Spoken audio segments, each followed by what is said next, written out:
वचन कहता है जिसने तुम्हें छुआ उसने, परमेश्वर कहते हैं, मेरी आंख की पुतली को छुआ है। हमने अपनी जिंदगी को परमेश्वर के हाथों में सौंपा हुआ है। हमारी जिंदगियां परमेश्वर के लिए समर्पित हैं। लेकिन एक चीज मैं आपको बता दूं, अगर आप प्रभु यीशु मसीह पे अपनी निगाहों को लगा लेते हैं ना, ये वो खुदा है, ये वो परमेश्वर है जो राख में से भी जिंदगी को पैदा करने की काबिलियत रखता है। कहीं परमेश्वर आपकी परवाह करते हैं, उनको आपका ख्याल है, उनको आपका ध्यान है, क्योंकि वो हमारा जिंदा खुदा है। कितने लोग आज वचन सुनने के लिए तैयार हैं? परमेश्वर का वचन हमारी जिंदगी में उजियाले को लेकर आता है और मैं विश्वास करती हूँ आज परमेश्वर आपसे बात करेंगे और जब आज आप उनकी हुजूरी में हो, आप खाली हाथ नहीं जाओगे। और सच में परमेश्वर वफादार हैं, वो बहुत भले हैं। जब हम उनसे मांगते हैं वो हमें क्यों ना सुनेंगे, जब हम उन्हें पुकारते हैं वो हमें क्यों ना उत्तर देंगे। क्योंकि याद रखना एक चीज़, जो दुनियावी पिता है वो भी अपनी फैमिली, अपनी पत्नी, अपने बच्चों के बारे में परवाह करता है या नहीं करता है? कितने पिता इस घर में हैं, कितने पिता इस जगह में हैं? परमेश्वर के घर में कितने पिता हैं? आपको अपने परिवारों की चिंता होती है, चाहे आप कहो या ना कहो, लेकिन अंदर वो कंसर्न, अंदर वो चिंता चलती रहती है। सोच कर देखें हमारे स्वर्गीय पिता हमारे बारे में कितनी चिंता करते हैं, वो हमारी परवाह करते हैं। साथ वाले को कहें, अपनी परवाह परमेश्वर के हाथों में दो।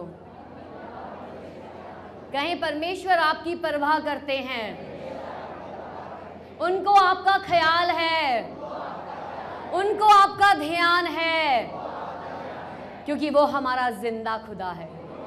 जोरदार ताली बजाएंगे प्रभु के लिए। वो जिंदा खुदा है, आमीन, जो मुर्दों में से जी उठा और कब्र भी जिसको पकड़ के ना रख पाई। शैतान ने सोचा परमेश्वर का प्लान लगता है मैंने कैंसल कर दिया, या मैंने परमेश्वर के प्लान के बीच में कोई गड़बड़ी डाल दी, या मैंने परमेश्वर के प्लान को चुरा लिया।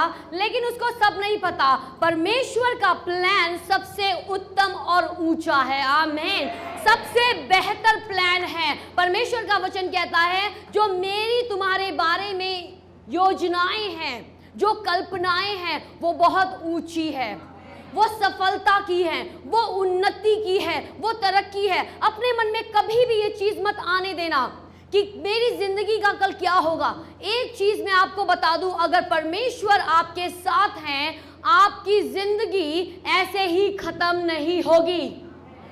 कितने वे विश्वास करते हैं, कितने जवान भाई और बहन विश्वास करते हैं, कितने बुजुर्ग और सारी बहनें विश्वास करती हैं, हमारी जिंदगी ऐसे खत्म नहीं होगी। लेकिन परमेश्वर ने जो हमें करने के लिए दिया है हम उसको पूरा करेंगे। हम परमेश्वर की भलाई को अपनी जिंदगी में देखेंगे, हम उनकी कृपा को अपनी जिंदगी में देखेंगे, क्योंकि हमने परमेश्वर के हाथों को थामा है और उन्होंने हमारे हाथों को थामा है। आमीन, आमीन। आपकी जिंदगी व्यर्थ नहीं है, इसलिए डरना मत। जो आज आप कर सकते हो वो करो, प्रभु पे विश्वास रखो। जो पिता है वो ना डरे, जो घर की माताएं हैं वो ना डरे, बच्चे हैं अपने भविष्य के लिए ना डरे। आप अगर परमेश्वर की संतान हो, आप अपना बेहतर दो, परमेश्वर अपना बेहतर देंगे। आमीन। जो हम बेहतर दे सकते हैं, पढ़ना है अच्छा पढ़ो, जो काम करते हो उसमें अपनी पूरी वफादारी के साथ, पूरी ऑनेस्टी के साथ काम करो, क्योंकि जब ऐसे हम लोग परमेश्वर के भय में रहकर चलते हैं, हमारी तरक्की होनी लाजमी है। आमीन।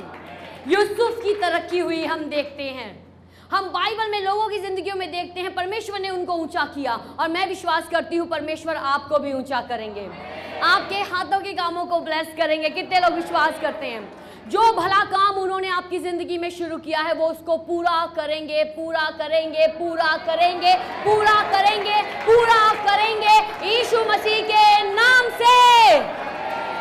Hallelujah, hallelujah. जोरदार ताली बजाए प्रभु के लिए। जो विश्वास करता है वो परमेश्वर की महिमा को देख लेगा, जो विश्वास करता है, मैंने कहा, वो परमेश्वर की महिमा को देख लेगा। और हम विश्वास करने वाली कौम है, हम प्रभु के वचनों को पकड़ कर चलने वाली कौम है। हालेलुया।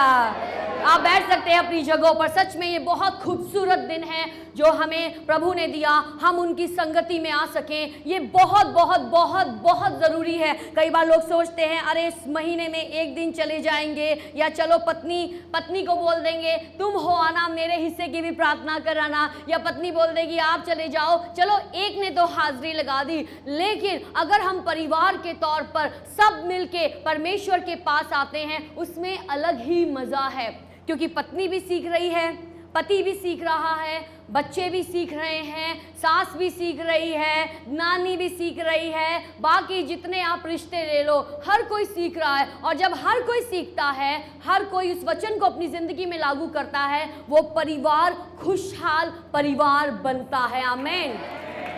खुशहाल परिवार बनता है। और मैं विश्वास करती हूँ, और इस चीज़ पे मेरा पूरा विश्वास है, एक परिवार जो प्रभु में है वो खुशहाल होना चाहिए। उस परिवार में शांति होनी चाहिए।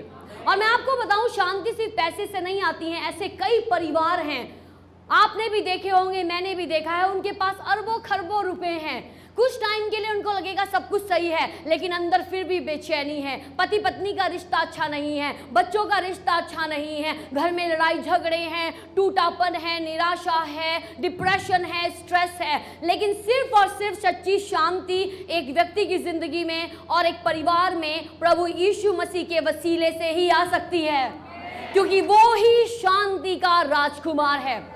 यीशु को कहा गया वो शांति का राजकुमार है, और वो राजकुमार आज कहीं और नहीं, आज अपने लोगों के दिलों में बसा हुआ है। वो शांति जो समझ से परे है, परमेश्वर अपने लोगों को देते हैं। आमीन, आमीन। आज मैं आपके साथ परमेश्वर के वचन में से बांटूंगी कुछ। आइए हम जाएं नहमाया की किताब, उसका 4था अध्याय, बुक ऑफ नहमाया चैप्टर 4। आप नोट्स बना सकते हैं, बाइबल खोल सकते हैं, बाइबल में लिख लें और जरूर जरूर घर जाके पढ़ें। आज इस व्यक्ति की जिंदगी से हम कुछ देखेंगे। आज हम किससे सीखने जा रहे हैं, किसकी लाइफ से? नहमाया, नहम्या हिंदी में, इंग्लिश में नहमाया, उसकी लाइफ से हम सीखने जा रहे हैं। हम देखते हैं वो एक राजभवन में है और वहाँ पर उसका सेवा काम है। अगर मैं आपको इसका थोड़ा बैकग्राउंड बताऊं, उसने कुछ लोगों से इंक्वायरी करी जो लोग यरूशलेम से आए, और उसने पूछा, क्योंकि वो एक यहूदी था और यरूशलेम में उस समय वो नहीं था, लेकिन उसने जो लोग वहाँ से आए उसने पूछा भैया यरूशलेम के कैसे हालात हैं। लोगों ने कहा शहर पनाहें टूट गई हैं, जो फाटक है उन्हें जला दिया गया है, दुश्मन ने सब कुछ तबाह कर दिया है। अब देखें, बैकग्राउंड सुने। अब उसने जब ये सुना, अरे शहर पनाह टूट गई है, अरे फाटक जला दिए हैं, दुश्मन ने अटैक कर दिया है और सब कुछ खत्म हो गया है। कई बार लोगों को अपनी ज़िंदगी में लगता है सब कुछ खत्म हो गया है, सब कुछ खत्म हो गया है। लेकिन एक चीज़ मैं आपको बता दूं, अगर आप प्रभु यीशु मसीह पे अपनी निगाहों को लगा लेते हैं ना, ये वो खुदा है, ये वो परमेश्वर है जो राख में से भी जिंदगी को पैदा करने की काबिलियत रखता है। आमीन। जो सूखी हड्डियों में से भी एक सेना को, ताकतवर वॉरियर्स को खड़ा करने की काबिलियत रखता है। हम परमेश्वर की ताकत को हल्के में ना लें, हम उसे नज़रअंदाज ना करें। अगर हम परमेश्वर पे विश्वास करते हैं, हम उनकी अच्छाइयों को अपनी ज़िंदगियों में देखेंगे। नहमाया को जब एक खबर मिली, बाइबल में लिखा है उसने 3 दिन प्रार्थना और उपवास किया और वो रोया, क्योंकि उसको एक बोझ था, अरे कैसे मेरा शहर, मेरा देश इतने बुरे हालात में है, मेरे लोग इतने बुरे हालात में हैं। और उसने फैसला लिया, अब मैंने इस बारे में कुछ करना है। और उसने राजा से इस बारे में बात करी और परमेश्वर ने राजा के दिल को भी छुआ। राजा ने उस पर अपनी कृपा दृष्टि करी, अपना फेवर दिखाया और नहमाया को कहा, जो कुछ तुझे इस दीवार को खड़ा करने के लिए और इन फाटकों को बनाने के लिए चाहिए, मैं तेरी मदद करूंगा। वो अपने लोगों के पास पास आया और अब उसने इस काम को शुरू कर दिया है। मैं आपको कहना चाहती हूँ, परमेश्वर इतने वफादार है। जब हम प्रभु के साथ जुड़े रहते हैं ना, चाहे हम मुश्किल हो, चाहे हमारे दिन अच्छे हो, चाहे बुरे हो, और अच्छे बुरे दिन चलते रहते हैं। दुनिया में ऐसा ही है ना, अच्छे दिन आए हैं, फिर कभी लगेगा मायूसी है, फिर कभी लगेगा कोई कमी आ गई है, फिर कभी लगेगा अरे आज मूड ठीक नहीं है। ये सब चीज़ें एक हिस्सा है, लेकिन इन सब चीज़ों के बीच में परमेश्वर हमें हर एक दिन के लिए ताज़ा मन्ना मुहैया कराते हैं स्वर्ग से। हालेलुया। और प्रभु ने हमें फ्रेश मन्ना दिया है, अपना वचन। आमीन। जब हम उनकी प्रेजेंस में जाकर, जैसे आज आप सुन रहे हैं, आप क्या हो रहे हैं? आप नई शक्ति पा रहे हैं, आप निराशा जा रही है, हर तरीके की चिंता जा रही है, एंग्जाइटी जा रही है। हो सकता है हम जब गेट से आए हो, आज लग रहा हो दिल नहीं कर रहा था आने का, अरे लड़ाई झगड़ा हो गया, अरे कुछ आज सुबह कुछ एक बुरी खबर मिल गई, आज बड़ा मूड ऑफ है क्योंकि कल अच्छा ऑफिस में दिन नहीं था। खींचातानी, इन दुनिया की चीज़ों को जब हम देखते हैं, दिल ऐसा लगता है बिल्कुल सिंक हो गया है, डूब गया है। लेकिन जब हम परमेश्वर की हुजूरी में आ रहे हैं, हो सकता है कि हमें बहुत डाउन लग रहा हो, लेकिन मैं एक चीज़ बता दूं, आप वापिस वैसे नहीं जाओगे। आप साथ वाले को कहें, आप वापिस वैसे नहीं जाओगे। वचन कहता है, वो जो मुझे सामर्थ्य देता है ना, उसके द्वारा मैं सब कुछ कर सकता हूँ। वो जो मुझे सामर्थ्य देता है, उसके द्वारा मैं सब कुछ कर सकता हूँ। कौन सा गोलायत है जो आपके सामने खड़ा रहेगा? मुझे बताओ। अगर आप प्रभु के अभिषिक्त लोग हो, आप प्रभु की प्रजा हो, आप प्रभु के बुलाए गए हो, आपको प्रभु ने अपना खून देकर खरीदा है, आपको लगता है वो किसी भी चीज़ को आपको हाथ लगाने देगा? हमें लगेगा अरे प्रभु डूब गए, लेकिन प्रभु कहते हैं नहीं, तुम्हारी नैया नहीं डूबेगी, क्योंकि तुम भूल गए हो कि मैं भी उस नाव में तुम्हारे साथ सवार हूँ। वचन कहता है, जिसने तुम्हें छुआ उसने, परमेश्वर कहते हैं, मेरी आंख की पुतली को छुआ है। शाऊल परमेश्वर की कलीसिया को सताता था, और जब प्रभु यीशु मसीह के साथ उसका पहला आमना सामना हुआ, उसने आवाज़ सुनी, और आवाज़ कुछ इस तरीके से थी, शाऊल शाऊल तू मुझे क्यों सताता है। उसने डायरेक्ट यीशु को नहीं सताया, लेकिन प्रभु के लोगों को सताया, उनको तंग किया, उनको जेलों में बंद किया, उनको तसीहे दिए। लेकिन प्रभु कहते हैं, शाऊल शाऊल तू मुझे क्यों सताता है। अगर हम किसी दर्द से गुजरते हैं, अगर हम किसी कमजोरी से गुजरते हैं, अगर हम किसी निराशा से गुजरते हैं, प्रभु यीशु को ये बिल्कुल पसंद नहीं है, क्योंकि वो हमारे दिलों को समझते हैं, वो हमारी कमजोरियों को जानते हैं। बाइबल में लिखा है, हमारा महायाजक ऐसा नहीं है जो हमारी कमजोरियों को ना जाने। अगर कोई कमजोरी है, प्रभु के पास ले आए, परमेश्वर उसका हल आपको जरूर देंगे। अपनी कमजोरियों में मत बैठे रहें, अपनी निराशा में मत बैठे रहें, अपनी हताशा में मत बैठे रहें, बीमारियों में मत बैठे रहें। उठें, खड़े हो। वचन कहता है, उठ और प्रकाशमान हो। कई बार हमें कुछ चीज़ों से उठना पड़ता है, कई बार हमें कुछ परिस्थितियों से उठना पड़ता है। बाइबल में लिखा है, जब नाओमी ने सुना परमेश्वर ने उसके देश को ब्लेस किया है, उसने जहां पर वो थी मोआब में, वहां से उठी और फिर निकल पड़ी अपने उस देश में जहां पर परमेश्वर लोगों को ब्लेस कर रहे थे। नाओमी उठी। अगर वो मोआब उस देश में बैठी रहती, वो प्रभु की ब्लेसिंग को ना ले पाती, लेकिन वो उठी और उस जगह पे चल पड़ी जहां पर परमेश्वर लोगों को ब्लेस कर रहे थे। आप अपने घरों में नहीं बैठे रहे, लेकिन आज आप उठ के यहां पर आए हैं। हालेलुया। जहां पर प्रभु की हुजूरी है, जहां पर प्रभु का काम है, जहां पर परमेश्वर का छुटकारा है। आमीन। शैतान ने खूब कोशिश की होगी रोकने की, लेकिन परमेश्वर आपको आज ले ही आया। परमेश्वर आज आपको ले ही आया, क्योंकि ये वचन आज आपके लिए है। नहमाया ने परमेश्वर को पुकारना शुरू किया, उसने काम शुरू कर दिया, लेकिन जब काम शुरू किया उसमें बीच में कुछ ऐसी चीज़ें आई, आज हम उसमें से सीखेंगे। यहाँ लिखा है, बड़े गौर से सुनना, नहमाया उसके 4 चैप्टर में हम जाएंगे, पहली आयत से। अब ये दुश्मन भी हैं, अब वो काम करना चाहता है कुछ बनाने का अपने परिवार को, वो काम करना चाहता है कुछ बनाने का, शहर बना को, लेकिन दुश्मन भी है जो रुकावट डाल रहा है। लेकिन हम देखेंगे उसने कैसे इन चीज़ों को ओवरकम किया, और इस कहानी से हम सीखेंगे यहाँ लिखा है जब संबलत ने सुना कि यहूदी लोग शहरपनाह को बना रहे हैं, दुश्मनों ने सुना कि अब ये जो प्रभु के लोग हैं ये कुछ करने जा रहे हैं, ये अब इनको होश आई है, अब ये अच्छी पढ़ाई करने जा रहे हैं। कई बार हो सकता है कई लोगों को बड़ी उम्र के बाद पता चलता है, अरे माँ बाप कहते थे पढ़ लो पढ़ लो पढ़ लो, अब जाके हमें समझ आई है जब उम्र निकल गई पढ़ना अच्छा है। तो कई बार मैंने कई लोगों को देखा है 10th के एग्जाम्स दे रहे होते हैं बड़ी उम्र के लोग, क्योंकि उस टाइम नहीं पढ़े और अब एक सरकारी नौकरी चाहिए और उनका मिनिमम जो क्राइटेरिया है वो है 10th पास तो होनी चाहिए। अब वो 10th कर रहे हैं। यहां पर हम देखते हैं वो समय निकल चुका लेकिन वो आप कर रहे हैं। तो यहां पर लिखा है जब संबलत ने सुना कि यहूदी लोग शहरपनाह बना रहे हैं, गौर से सुनना, आप परमेश्वर के लोग कुछ करने जा रहे हैं, परमेश्वर के लोग नई कमिटमेंट दिखा रहे हैं। अब परमेश्वर के लोगों ने फैसला लिया है, किसी व्यक्ति ने, मैं रोज वचन पढ़ूंगा, मैं रोज अपने नियत टाइम में कुछ टाइम 24 घंटे में निकाल के प्रार्थना करूंगा, मैं परमेश्वर के भवन में जाऊंगा और मैं वहां पर सेवा करूंगा, मैं अपनी कमाई में से कुछ हिस्सा परमेश्वर के कामों में दूंगा, मैं परमेश्वर के भवन में जाकर अपनी सेवा करूंगा। अलग अलग काम, मैं अपने परिवार में अब एक अच्छा उदाहरण बनूंगा।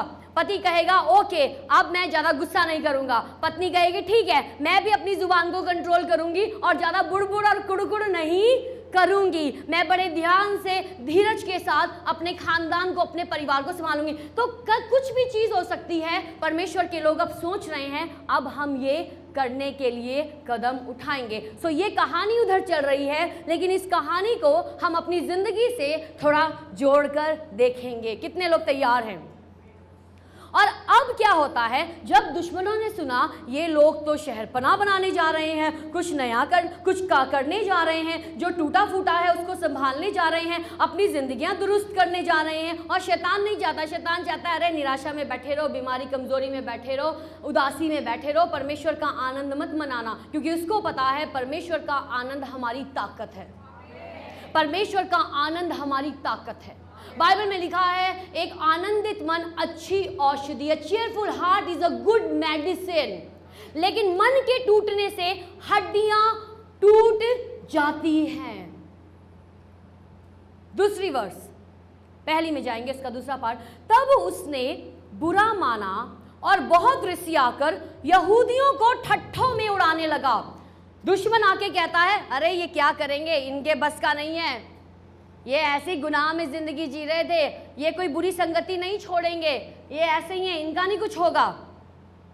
वह अपने भाइयों के और शोमरोन की सेना के सामने यो कहने लगा, वे निर्बल यहूदी क्या करना चाहते हैं।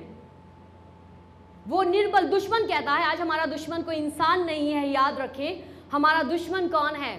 अंधकार की सेनाएं हैं, अधिकारी हैं, प्रधानताएं हैं। आत्मिक दुनिया में दुश्मन है, शारीरिक दुनिया में कोई दुश्मन नहीं है। सास दुश्मन नहीं है, ससुर दुश्मन नहीं है, पति पत्नी दुश्मन नहीं है एक दूसरे के, लेकिन शैतान हमारा विरोधी शैतान है जो भूखे शेर की तरह घूमता है, किसको फाड़ खाए। लेकिन याद रखना वो तब तक हमारी जिंदगी में कुछ नहीं कर सकता जब तक हमने अपने आप को पूरा गार्ड किया हुआ है। समझ रहे हैं आप? हमने पूरे परमेश्वर के हथियारों को पहना हुआ है। इफिसियों 6 में उसके बारे में है। हमने अपनी जिंदगी को परमेश्वर के हाथों में सौंपा हुआ है। हमारी जिंदगियां परमेश्वर के लिए समर्पित हैं और जब हम परमेश्वर के कामों में लीन रहते हैं, अगर एक नौजवान है वो परमेश्वर के कामों में लगा रहता है तो वो बाकी दुनिया की चीजों में नहीं फंसेगा, उसका फोकस, उसका मन परमेश्वर के कामों में होगा। और अगर कोई इस जगह में नौजवान भाई बहन आज यहाँ पर बहुत हैं, अगर आप अपनी जिंदगी को परमेश्वर के हाथों में समर्पित करते हो, वो वेस्ट नहीं है। लोग कहेंगे अरे यार चलना वहां थोड़ा घूम के आते हैं, अगर हो, लेकिन हो सकता है कोई कहे नहीं नहीं नहीं तुम चले जाओ, लेकिन आज मुझे जाकर मेरी जो सेवा है मैंने वो सेवा करनी है। कोई कहेगा अरे आज तो संडे का दिन है, आज तो आराम से उठने का और पूरा सेलिब्रेट करने का दिन है, आज तो जश्न पार्टियां होनी चाहिए। लेकिन हो सकता है आप एक ऐसे व्यक्ति हो, आपको नहीं नहीं नहीं मुझे तुम जाओ, लेकिन मुझे अपने परमेश्वर की हुजूरी में ही जाना है। हालेलुया। याद रखें, अगर यहोशू बाइबल में पढ़ते हैं, उसके बारे में लिखा था जब मूसा मिलाप वाले तंबू में जाता था, ये वो जगह थी, पूरे वीराने में एक जगह बनाई गई थी तंबू में, जहां पर मूसा परमेश्वर के साथ आमने सामने बात करने जाता था। उस जगह में परमेश्वर की हुजूरी उतरती थी और परमेश्वर मूसा को बताते थे तूने क्या करना है, कैसे इन लोगों को तूने लीड करना है, गाइड करना है। लेकिन बाइबल में यहोशू के बारे में एक बहुत खूबसूरत बात लिखी गई है, और वो कोई बुजुर्ग व्यक्ति नहीं था, वो एक जवान लड़का था। और बाइबल में लिखा है जब मूसा उस मिलाप वाले तंबू में से निकल जाता था, यहोशू जो उसका टहलुआ था, जो उसका पहरुआ था, जो वेट करता था जब मूसा निकलेगा तब मैं इसके साथ जाऊंगा। लेकिन बाइबल में लिखा था जब मूसा निकल के चला जाता था अपने कामों के लिए, ये नौजवान यहोशू परमेश्वर की हुजूरी में वहीं पर बैठा रहता था। और एक दिन आया, परमेश्वर ने उसको ऊंचा किया, और जब मूसा का टाइम खत्म हुआ, परमेश्वर ने यहोशू नाम के उस जवान व्यक्ति को अपने लोगों की अगुवाई करने के लिए चुना। यूसुफ जवान था जब वो खराई में चला।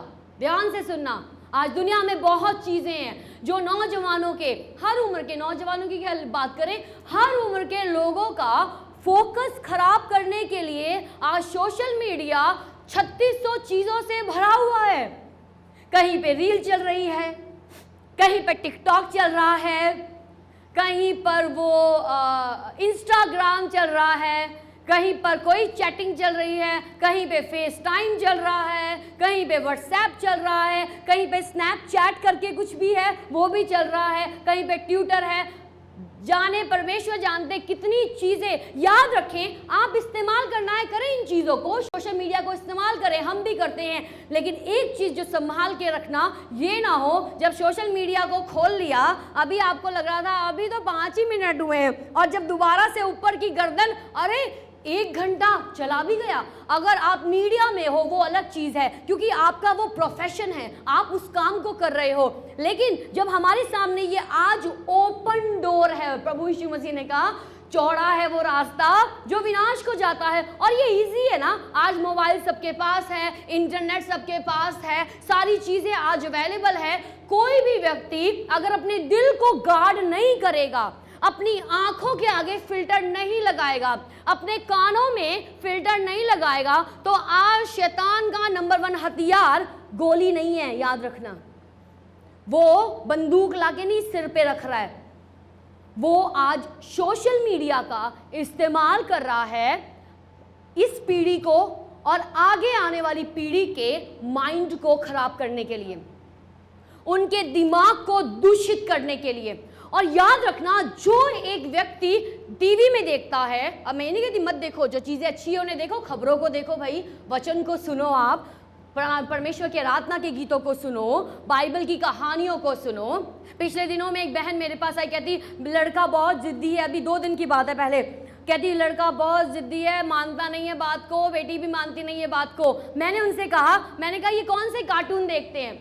कहते जो नॉर्मल कार्टून आते हैं हम तो वो दिखा देते हैं। मैंने कहा आपको दिखाना होगा अपने बच्चों को जो परमेश्वर से रिलेटेड कार्टून है। फिर मैंने उनको बताया भाई इन चैनल्स को सब्सक्राइब करो, क्योंकि बच्चे का दिमाग, बच्चे का दिल बिल्कुल कोरा है, बिल्कुल प्लेन है, और जो चीज़ आज हम उनमें डाल देंगे वो उनके दिमाग में घर कर जाएगी। इसलिए बाइबल में लिखा है train your child in the way he should go. जैसे आप चाहते हो आपका बच्चा पढ़े, उसको आज से ही ट्रेनिंग दो। क्या देखते हैं? देखो, एंटरटेनमेंट के नाम पर हम कहते हैं ये एंटरटेनमेंट है। अगर आप ध्यान से इस वर्ड को देखो, एंटर, सब कहें एंटर, फिर कहें एंटर, फिर कहें एंटर। एंटर का मतलब क्या होता है? अंदर आना।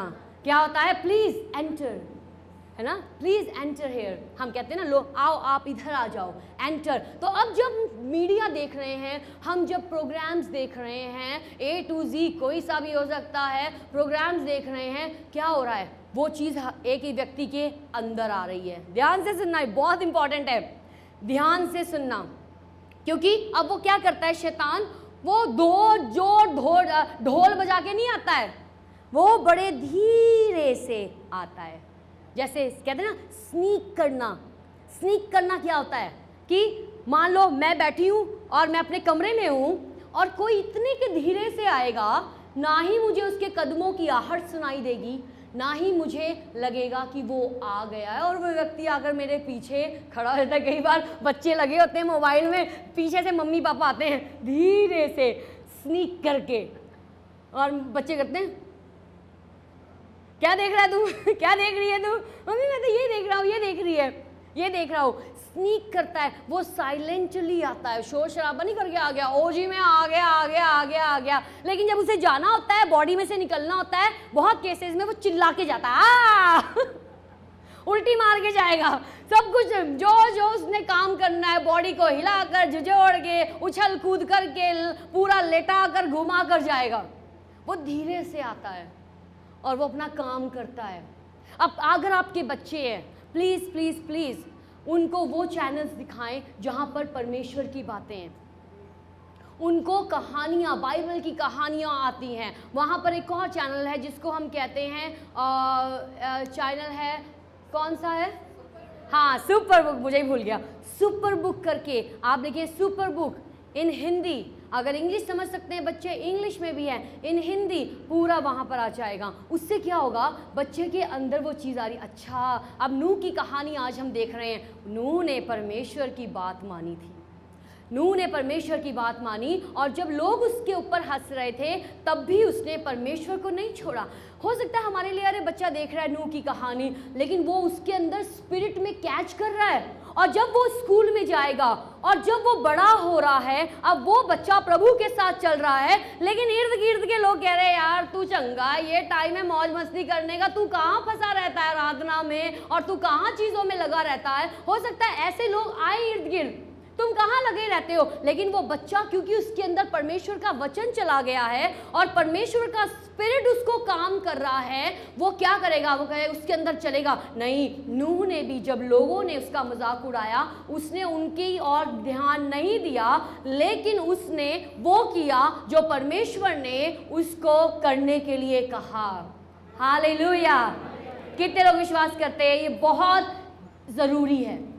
आमीन। हमें याद है जब वंश बहुत छोटा होता था तो ये इसको टीवी चैनल, जो पहले सीडीज चलती, डीवीडीज चलती थी और है ना कैसेट्स चलती थी बड़ी बड़ी, वो लगा के दी, और ये छोटा सा था, कुछ सालों का ही, I think less than 4 years का था, और ये रूम में बैठा हुआ था और वहाँ पर एक प्रचारक प्रचार कर रहे थे, और आवाज़ हमने सुना कोई बोल रहा है सेम एग्जैक्ट अननोन टंग्स में, अनन्य अनन्य भाषा में वो बोल रहे हैं प्रचारक, और ये भी सेम चीज़ ही बोल रहा है, सेम स्पिरिट कैच कर ली। और फिर कुछ टाइम के बाद वो आराधना कर रहे हैं, आराधना का सॉन्ग चल रहा है, आई थिंक अगर मैं सही हूँ तो ये सॉन्ग चल रहा था, holy holy holy are you lord. और इसको देखा, ये भी छोटा सा बच्चा दोनों हाथों को ऊपर करके आंखें बंद करके, गाना कभी नहीं सुना, उसे क्या पता कौन सा गाना, इंग्लिश गाना है, कभी नहीं सुना है वो गाना, लेकिन स्पिरिट में वो इतना कनेक्ट हो गया कि वो अब सुन रहा है, और वो वही एग्जैक्ट सेम चीज़ें गा रहा है जो वो प्रचारक उस टीवी स्क्रीन पे गा रहा है। आप देख रहे हो स्पिरिट की चीज़ों को कैसे कैच करते हैं। इसीलिए गौर करना, क्या देखते हैं, क्या सुनते हैं, स्पिरिट्स एंटर करती हैं। इसका मतलब ये नहीं हम डर डर के जिए, नहीं, हम अपने दिल को गार्ड रखें। अगर हमारे सामने कोई ऐसी चीज़ भी आ जाती है, हमें पता ही तो शैतान का फोकस खराब करने के लिए चीज़ है, हट, हम तेरे झांसे में नहीं आएंगे, हम तेरे झांसे में नहीं आएंगे। रास्ते में चलते हुए अगर किसी नौजवान भाई को, अभी शादी की उम्र नहीं हुई है, अभी टाइम है, कोई लड़की दिख रही है और मुस्कुरा दिया, याद रखें, उसको कहें शैतान तो पीछे हो जा, मेरी लाइफ के लिए मकसद है। अगर ऐसे ही कोई नौजवान बहन है और उसको लग रहा है अरे यार वो लड़का तो रोज़ मुझे देखता है और मुझ पर स्माइल भी मारता है और मेरे कॉलेज के आगे, स्कूल के आगे आ जाता है, याद रखें शैतान फोकस खराब करने के लिए आता है।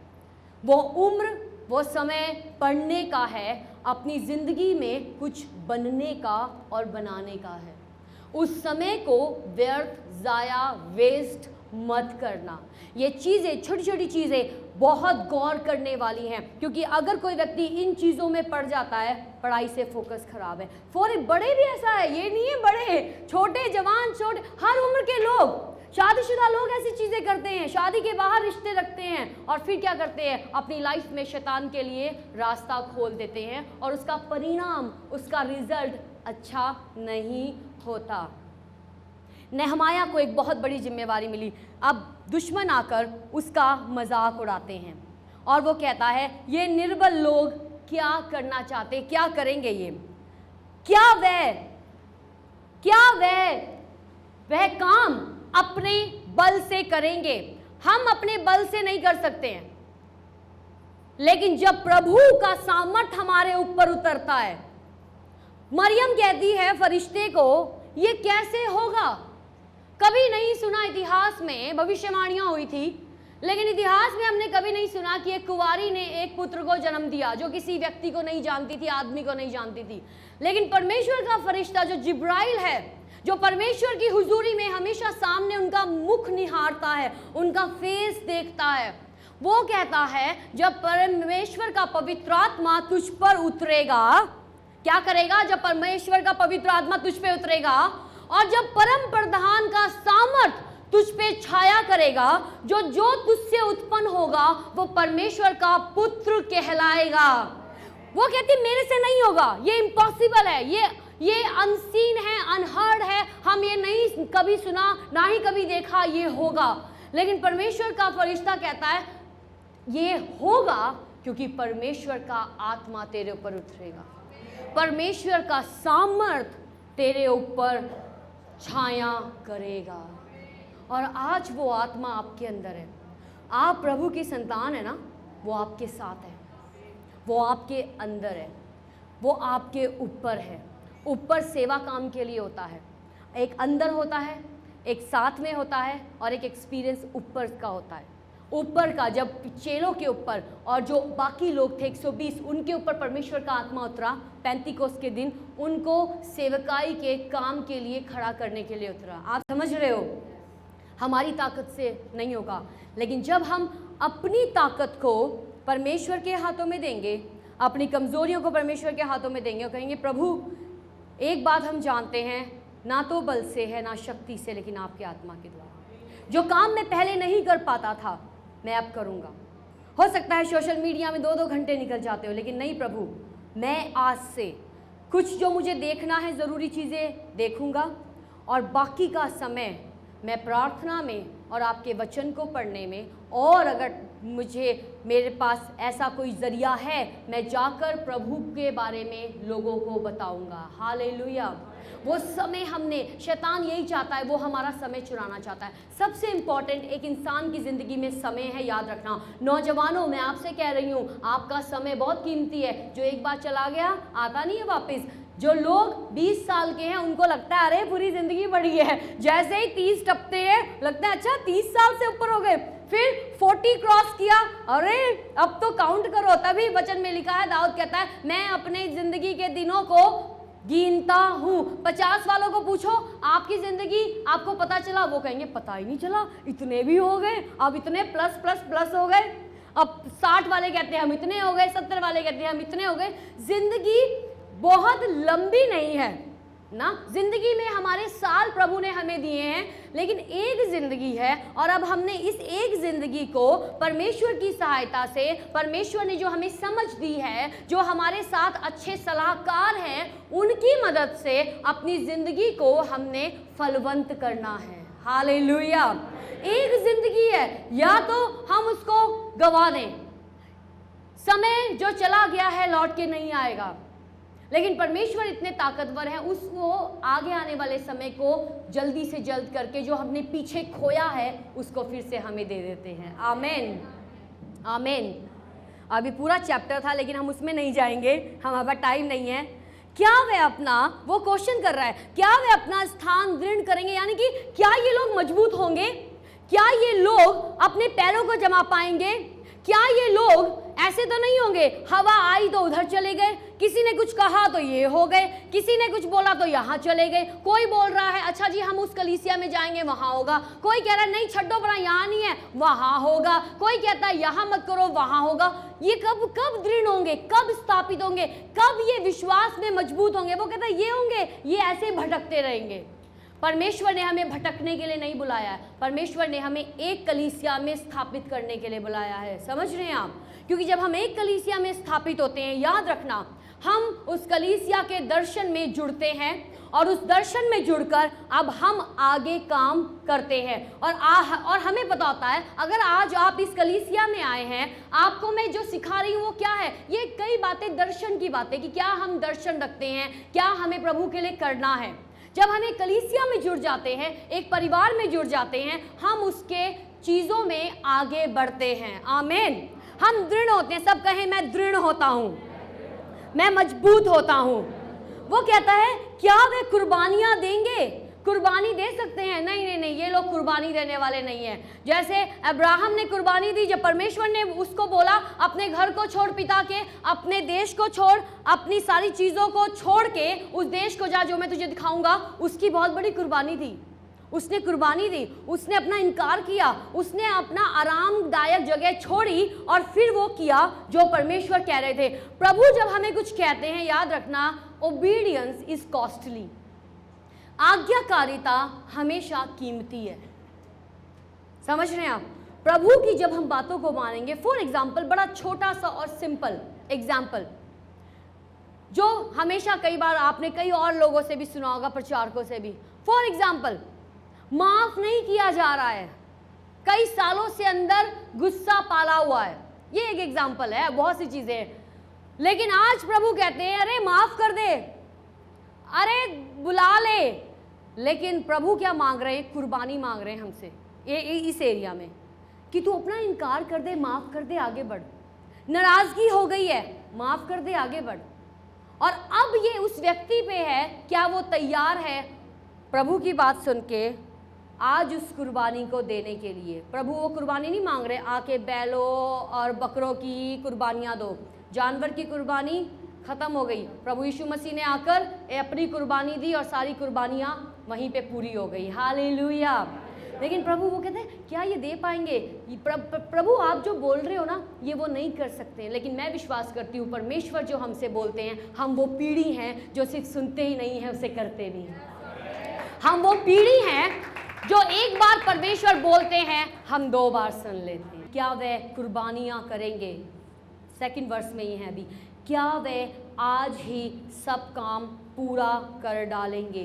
जो परमेश्वर ने काम दिया है, क्या ये पूरा करेंगे? वो क्वेश्चन कर रहा है। क्या वे मिट्टी के ढेरों में के जले हुए पत्थरों को फिर नए सिरे से बनाएंगे? क्या है, ये कर पाएंगे? ये टूटे जिंदगियों को क्या ये जोड़ पाएंगे? ये टूटेपन को क्या फिर से सही कर पाएंगे? क्या ये कुछ अच्छा कर पाएंगे? क्वेश्चन ये है, शैतान और दुश्मन ये क्वेश्चन कर रहा है आज प्रभु की कलीसिया के लिए। क्या ये जोड़ने वाले हैं या तोड़ने वाले हैं? क्या ये आज्ञाकारी हो पाएंगे? क्या ये वफादारी में चलेंगे? क्या प्रभु जो आप सब कुछ कह रहे हो, क्या वो करेंगे? क्या ये आपके लिए आगे बढ़कर दौड़ेंगे?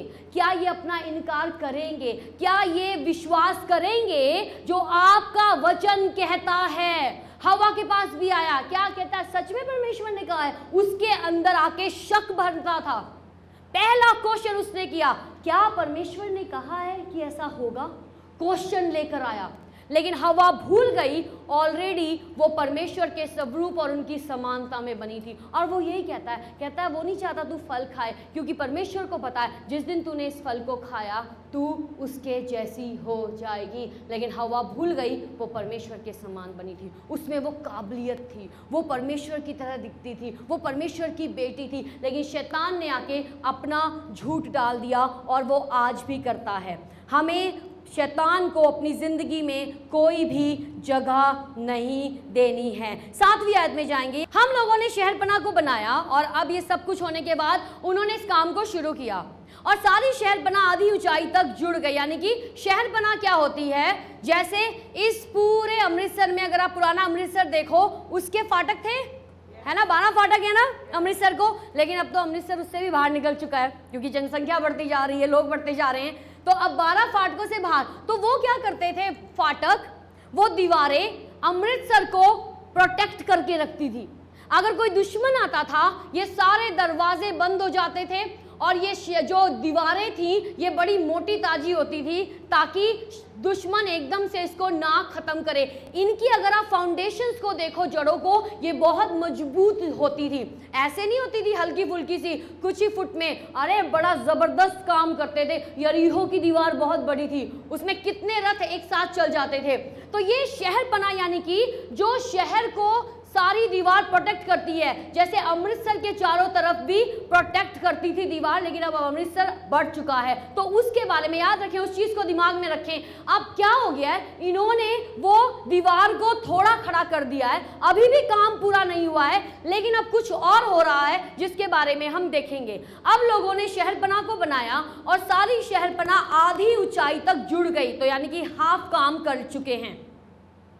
अब उन्होंने ये क्यों किया, ये गौर करने की जगह गौर करने की बात है, क्योंकि लोगों का मन उस काम में नित लगा रहा। लोगों ने डिसाइड किया हम इस काम को पूरा करेंगे। एक फैमिली जब यूनाइटेड है, शैतान उस फैमिली को तोड़ नहीं सकता। पति पत्नी जब दिल में एक हैं, उनको कोई भी शैतान, कोई भी दुनिया की ताकत अलग नहीं कर सकती है। अगर एक फैमिली मजबूत है, वो कर पाएगी जो परमेश्वर उनसे चाहते हैं। अगर एक कलीसिया मजबूत है, वो कलीसिया वो कर पाएगी परमेश्वर उससे चाहते हैं। लेकिन अब आगे हम बढ़ेंगे, लेकिन एक है जिसको लोगों की यूनिटी पसंद नहीं है, जो परिवारों में लड़ाई झगड़े लेकर आता है, जो परिवारों में कलेश लाने की कोशिश करता है। वो कोशिश करता है क्योंकि मैंने कहा, वचन कहता है वो भूखे शेर की तरह घूमता है और देखता है मैं किसको फाड़ खाऊं। देख रहा है, अच्छा ये है, इसने क्या ज़िंदगी में अपना दरवाज़ा खोला, बहुत कुड़कुड़ाती है, ठीक है मैं यहीं से एंटर करूँगा। ये गलत चीज़ों को देखता है या देखती है, मैं इसकी आंखों से एंटर करूँगा। इसकी ज़ुबान बहुत झूठ बोलती है, बहुत अविश्वास बोलती है, हमेशा लड़ाई झगड़े की बातें बोलती है, हमेशा गॉसिप करती है, यानी कि गॉसिप करना, ठट्ठा करना, किसी की गप्पे हाँकना, आलतू फालतू बातें करना, गॉसिपिंग करना। गॉसिपिंग करना क्या होता है? गॉसिपिंग करना है किसी की ज़िंदगी में जो नहीं हो रहा है और उसकी बातें थोड़ा और मिर्च लगा के, थोड़ा और मसाला लगा के गॉसिप कर दिया, उसको दूसरों को बता दिया जाके उस व्यक्ति की प्राइवेट ज़िंदगी के बारे में, जो उस व्यक्ति ने किया ही नहीं है, जो वो है ही नहीं, उसके बारे में। इसे कहते हैं गॉसिपिंग करना। और परमेश्वर को ये जुबानें पसंद नहीं है, तो वो क्या कर रहा है? कहता है अच्छा ये बहुत गॉसिप करती है, ये बहुत चुगली करता है, ये बहुत ठट्ठा उड़ाता है, ये बहुत दूसरों की नखेती करता है, उनकी कमजोरियां निकालता है, ये इस दरवाजा है, मैं यहाँ से एंटर करूंगा। ये हमेशा अविश्वास ही सुनता रहता है, ये मैं यहाँ से एंटर करूंगा। अलग अलग जिंदगी में इसने अपने दिल में कड़वाहट ला दी है, मैं वहां से एंटर करूंगा। ये माफ नहीं कर पा रहा है, मैं वहां से एंटर करूंगा। अरे ये नाराज हो जाती है, ये मेरे लिए रास्ता है, मैं यहां से इसकी जिंदगी में आ जाऊंगा। याद रखें, दरवाजे बंद करना हमारी जिम्मेवारी है। आमीन। दरवाज़ों को, अपनी ज़िंदगी में भी दरवाजे हैं, हमारे ज़िंदगी में भी खिड़कियां हैं, उनको हमने बंद करके रखना है। ये नहीं है खुला। आप अपने घर का दरवाज़ा रात को खुला करके सोते हो? क्या करते हो? ओ जी देख लो, 3-4 बार जाके सारी कुंडियां लगा दी है, अच्छी तरह जिंदरा ला दिया मोटा वाला, सब कुछ कर लो, सारी खिड़कियां दरवाजे बंद है, कहीं चोर ना आ जाए। अगर हम अपने घरों को इतना प्रोटेक्ट करके रखते हैं, सुरक्षा करके रखते हैं, तो परमेश्वर का ये घर जो हमारा शरीर है, हमें इसको कितना संभाल के रखना है। आमीन। परमेश्वर अपने घर, यानी कि आपका और मेरा ये शरीर उनका घर है, वो इसमें वास करते हैं, इसके बारे में वो बहुत प्रोटेक्टिव हैं। इसलिए प्रभु ने कहा जो इसे नाश करेगा ना, मैं उसको नाश करूँगा, क्योंकि ये उनकी तरफ से एक तोहफा है हमारे लिए। और इस शरीर से होकर ही हम परमेश्वर के आत्मा को भी काम करने के लिए उनको हम इनवाइट करते हैं। जब हम लोगों के लिए दुआ करते हैं, हाथ रख के, यीशु उनको छूते हैं हम में से होकर। आमीन। पवित्र आत्मा हम में से होकर काम करता है। सो ये बॉडी को ये मत सोचे ऐसी बॉडी है, अरे ये गॉड की तरफ से गिफ्ट है, इसका ध्यान रखें, इसको पाक और पवित्र रखें। इस शरीर से परमेश्वर की महिमा होनी ज़रूरी है। हालेलुया। कितने लोग कहते हैं मेरा शरीर परमेश्वर के लिए है? और यहीं पर ही वो आगे कहता है, ये पता क्या कहता है? आगे कहता है जब संबल्त और तोबिया और अरबियों, अमोनियों, अशदोदियों ने सुना, ये सब दुश्मन हैं, इनके यहूदियों के कि यरूशलेम की शहरपनाह की मुरम्मत होती जाती है और उनके नाके बंद होने लगे हैं। उनको अच्छा नहीं लगा। इन्होंने देखा अरे इन्होंने तो दरवाजे बंद कर दिए, चंगे भले ही लोग, इन्होंने तो सारे गुनाह के दरवाजे बंद कर दिए। अब ये कुछ भी ऐसा नहीं देख रहे, अब ये कुछ ऐसा नहीं सुन रहे हैं, अब ये कुछ ऐसी बातें नहीं कर रहे हैं। अब अविश्वास कहाँ है? अरे ये पहले तो बहुत ही लड़ते झगड़ते थे, पति पत्नी एक दूसरे के बाल तक खींचने की नौबत आ जाती थी, जाके छुड़ाना पड़ता था। अरे छोड़ दो, जानी दुश्मन मत बनो, तुम पति पत्नी हो। लेकिन आज अरे इन दोनों ने आज चर्च में आए हैं, प्रार्थना हुई है, इन्होंने फैसला लिया है, हाथ जो एक दूसरे का चेहरा देखना नहीं मांगते थे, आज दोनों ने हाथ पकड़ के प्रार्थना करी कि मैं और मेरा घराना आशीषित होंगे। हालेलुया। अब वो कहता है ये कैसे होगा, कैसे होगा, ये तो हो ही नहीं सकता ना, ये मेरा प्लान नहीं है, क्योंकि मुझे तो इनको तंग करना है, मुझे इनको तबाह करना है, क्योंकि जब ये तबाह हो जाएंगे माँ बाप, बच्चे ऑटोमेटिकली तबाह हो जाएंगे। ऐसा ही होता है ना, माँ बाप अगर परिवार में परमेश्वर की राहों पे नहीं चलते और बाप अपनी दुनिया में है, माँ अपनी दुनिया में है, उसका डायरेक्ट असर बच्चों की जिंदगी पे पड़ता है और वो देखता है कि क्यों ये परिवार प्रभु में आ रहा है और वो फिर कोशिश करता है। और आयत हम पढ़ेंगे, उसको खुशी नहीं हुई कि दरवाजे बंद कर दिए हैं जिंदगी में गुनाह के, और वो कहता है उनको बुरा लगा और सबों ने एक मन से, दुश्मन प्लान कर रहा है, सब कहें दुश्मन प्लान कर रहा है, सब कहें दुश्मन प्लान कर रहा है। उसका प्लान कभी अच्छा नहीं होता ना, उसका प्लान क्या है? नाश करने का, घात करने का, हत्या करने का। लेकिन प्रभु का प्लान क्या है? बहुतायत जिंदगी देने का। आमीन। इस दुनिया में भी और हमेशा के लिए भी, और 1000 साल के लिए जब वो आएंगे रूल करने के लिए, उस समय भी। आमीन। वो कहता है आगे, और सबों ने एक मन से गोष्ठी की। देखो दुश्मन इकट्ठा हो गया तबाह करने के लिए यहूदी लोगों को, प्रभु के लोगों को। सभी ने एक मन बना लिया और कहा, गोष्ठी की कि जाकर यरूशलेम से लड़ें और उसमें गड़बड़ी डालें। इसका मतलब क्या है? वो गड़बड़ी डालने आता है। आज आप ये वचन सुनकर जा रहे हो वापस, जब आप घर वापस जाओगे, हो सकता है ऐसी कोई सिचुएशन बन जाए जहाँ पर लगे कि आज तो फिर से लड़ाई झगड़ा हो जाएगा, आज तो फिर से बोल बुलारा हो जाएगा, आज तो फिर से हाथ उठ जाएंगे, आज फिर से गुनाह हो जाएगा मोबाइल में देखकर, आज फिर से कुछ मुंह से गलत निकलेगा, आज फिर से हम कुछ गलत सुन लेंगे, आज फिर से मुंह से चुगली निकल जाएगी या गप्पे निकल जाएंगी या झूठ निकल जाएगा। वो गड़बड़ी फैलाने के लिए जब ऐसी सिचुएशन आएगी ना, आपने क्या करना है? आगे लिखा है, आगे हम जाएंगे 9वीं आयत। परंतु, सब कहें परंतु। जब ये सब लाइफ में होगा ना, याद रखना बट को कहें परंतु, फिर कहें परंतु। वो कहता है हम लोगों ने अपने परमेश्वर से प्रार्थना की और उनके डर के मारे उनके विरुद्ध दिन रात के पहरुए बैठा दिए। क्या मतलब है? वो कहता है सब कुछ हमारे खिलाफ हो रहा है, लेकिन हमने जो करना था वो किया, हमने अपने परमेश्वर को पुकारना शुरू किया। Hallelujah, hallelujah. आप अपने परमेश्वर को पुकारे पारिवारिक तौर पर, पति पत्नी मिलके इकट्ठे प्रार्थना करें। कितने पति पत्नी हाथ उठा ले जरा अपने, और कितने लोग इकट्ठे प्रार्थना करते हैं?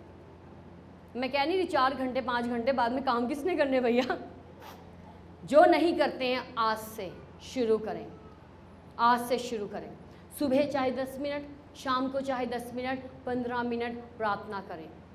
हम लोग करते हैं, मैं और पास्टर विक्रम करते हैं, हम लोग काफ़ी टाइम से करते आ रहे हैं, और हम मेक श्योर करते हैं अगर कई बार हमें कुछ यात्राएं करनी है, ट्रैवल करनी है, उस कारण हमारा टाइम आगे पीछे हो जाता है, बट हम फिर भी मेक श्योर करते हैं। आज भी मैंने उनको सुबह कहा, मैंने कहा अब प्रार्थना करते हैं, क्योंकि आज मैंने वचन प्रचार करना है, परमेश्वर की अगुवाई चाहिए इस वचन को लोगों की ज़िंदगियों में बोलने के लिए। आज भी हमने सुबह प्रार्थना किया, बेशक थोड़ी सी प्रार्थना थी, लेकिन प्रार्थना किया। वो कहता है हम लोगों ने अपने परमेश्वर से प्रार्थना की, सिर्फ प्रार्थना ही नहीं करी। सब कहें प्रार्थना ही नहीं करी।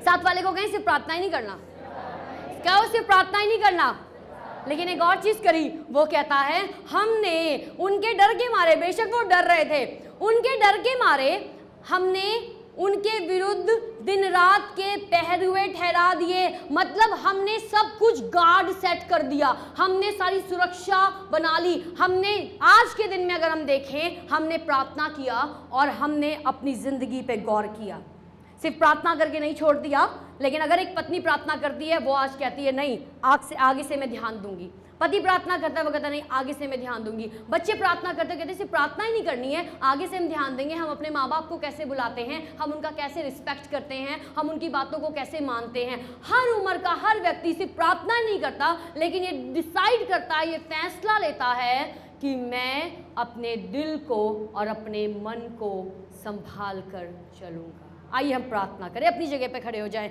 कुछ मिनट और, सिर्फ 5 मिनट और। आज जो आपने वचन सुना है ना, ये घर जाकर पढ़ना। नेहमाया चैप्टर 4, कितने लोग पढ़ेंगे? नेहमाया चैप्टर 4 सबने पढ़ना। साथ वाले को कहें आपने पढ़ना है, आपने पढ़ना है। बच्चे, उम्र के जवान, बुजुर्ग, भाई बहन, सबने आज ये नेहमाया 4 पढ़ना है। और मेरी प्रार्थना है परमेश्वर आपसे घर जाकर भी इन वचनों से बात करें।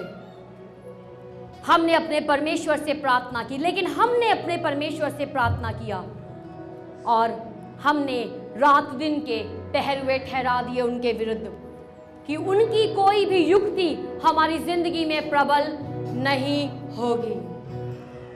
अपनी आंखों को बंद करें।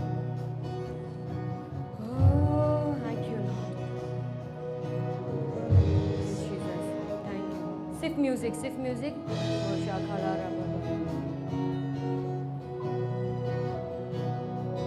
और सिर्फ इसमें नेहमाया ने काम नहीं किया। 14th वर्ष में लिखा है, तब मैं देखकर उठा और रईसों और हाकिमों और अन्य सब लोगों से कहा, उनसे मत डरो। नेहमाया लोगों से जाकर कहता है उनसे मत डरो, लेकिन क्या करो? प्रभु जो महान और भय योग्य है, उसी को याद करके, हमेशा उस पे ध्यान धर के अपने भाइयों, बेटों, बेटियों, स्त्रियों, घरों के लिए युद्ध करना। भाइयों से कह रही हूँ, अपने परिवार के लिए प्रार्थना करें। बहनें भी करती हैं, माएँ करती हैं, लेकिन आपको पता है एक आदमी अपने घर का याजक है, एक आदमी अपने घर का राजा है, एक आदमी अपने घर का भविष्यवक्ता है। आदमियों से नेहमाया कहता है सबके लिए प्रार्थना करो, मतलब कि प्रार्थना करो।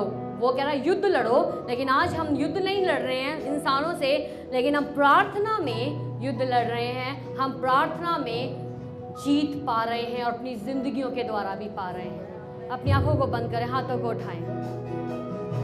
Thank you Jesus.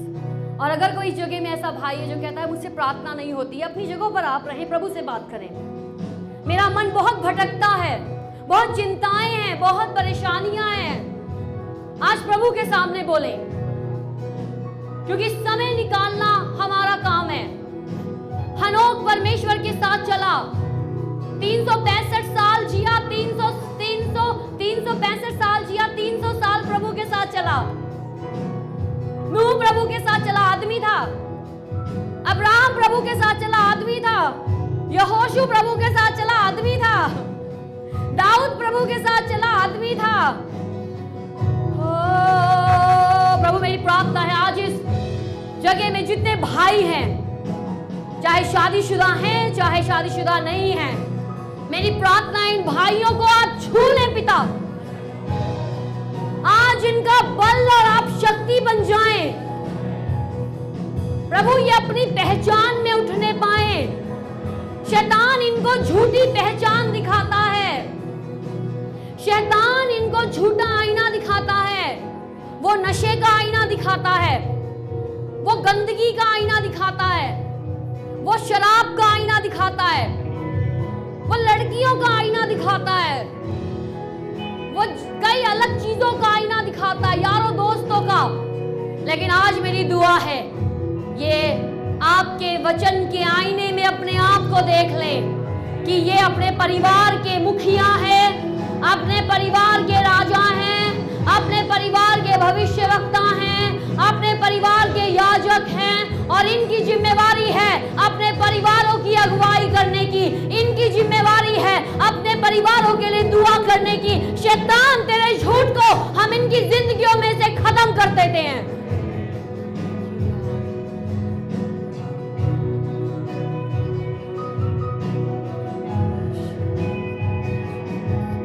अगर आज आपके पति इस जगह में नहीं हैं, उनका नाम लेके प्रार्थना करें। और प्रभु, आज हम आपकी बेटियां होने के नाते, परमेश्वर, आज आपके लोगों के बिहाफ में भी, और बहनों के बिहाफ में, पत्नियों के बिहाफ में, बेटियों के बिहाफ में, इस बात को हम जानते हैं कि एक आदमी घर का मुखिया है, वो जिम्मेवारी है। और हम ये डिसाइड करते हैं प्रभु, जो आपने घरों में मुखिया रखे हैं, एज अ बेटी, एज अ पत्नी, कोई भी रिश्ता हो सकता है, हम आदर करेंगे, आदर करेंगे। कितनी बहनें कह सकती हैं हम आदर करेंगे? Thank you Lord. क्या बहनें इस चीज को बोल सकती हैं? अच्छा, आपके पति कहाँ हैं? जिनके पति हैं फटाफट आ जाए पत्नियों के पास, पत्नियों के पास आ जाएं। जो पति हैं हाथ पकड़ लें एक दूसरे का। और बाकी भी बहनें अपने अपने पतियों को बोल दो, जो आज गुस्सा नहीं बोलना, ये नहीं कहना मुझे सूट नहीं लगे दिया, आपने मेरी बात नहीं मानी थी। ये कहो, आप खुद कहना, मैं सिर्फ बता रही हूँ, अगर आपको कन्विक्शन हो रही है, मैं आज से आपका आदर करूंगी। From today onward I will honour you. कहोगे मेरे को मत देखो, आप कहो। आंखों में आंखें डाल के भी कह सकते हैं, कोई बात नहीं, दुश्मन नहीं है। कहें कहें कहें कहें, अपने अपने पतियों को कहें। कह दिया, वेरी गुड। और अब जितनी बहनें हैं इस छत के नीचे, जितने भाई हैं, अपनी आवाजों को उठा के कहे, भाइयों हम आपको आदर करेंगे। बहनें ऐसे तो इतनी ऊंची बोलती है ना, बोलो क्या बोलना है? भाइयों हम आपको आदर देंगे। फिर कहो, क्योंकि आप बहुत आशीषित हो, आप ब्लेस्ड हो, आप ब्लेस्ड हो, और आपका भविष्य ब्लेस्ड है। और हम आपके लिए प्रेयर करते हैं, परमेश्वर आपको बुद्धि दे, आप अपने परिवारों की अगुवाई करने पाओ, और अपने परिवारों में परमेश्वरीय माहौल को स्थापित करने पाओ, परमेश्वरीय माहौल लेकर चलने पाओ। जोरदार हम ताली बजाएंगे प्रभु। पिता, हम धन्यवाद करते हैं आज इस समय के लिए। आपने आज, मैं विश्वास करती हूँ, हर एक से बात किया है। आपका वचन खाली नहीं जाएगा। घोषणा करती हूँ, उसको सील करती हूँ, और शैतान इस वचन को चुरा नहीं सकता यीशु मसीह के नाम से। और गवाहियों के साथ आपके लोग आएंगे, चमत्कारों के साथ मिरेकल्स की गवाहियां देने आएंगे प्रभु जी। जो बड़ा काम आपने इनकी जिंदगियों में किया है और करने जा रहे हैं, इस कलीसिया को हम ब्लेस करते हैं। पास्टर गुरप्रीत, उनकी फैमिली को, सारे लीडरशिप को, सब लोगों को हम आपके हवाले करते हैं पिता। आपका आनंद और आपकी शांति इन जिंदगियों में, इन खानदानों में, हर एक व्यक्ति की जिंदगी में यीशु मसीह के नाम से बनी रहे। कोई कमजोर ना हो जाए, कोई निराश ना हो जाए, लेकिन हर एक दिन यीशु आपसे नया बल और नई शक्ति को पाता चला जाए।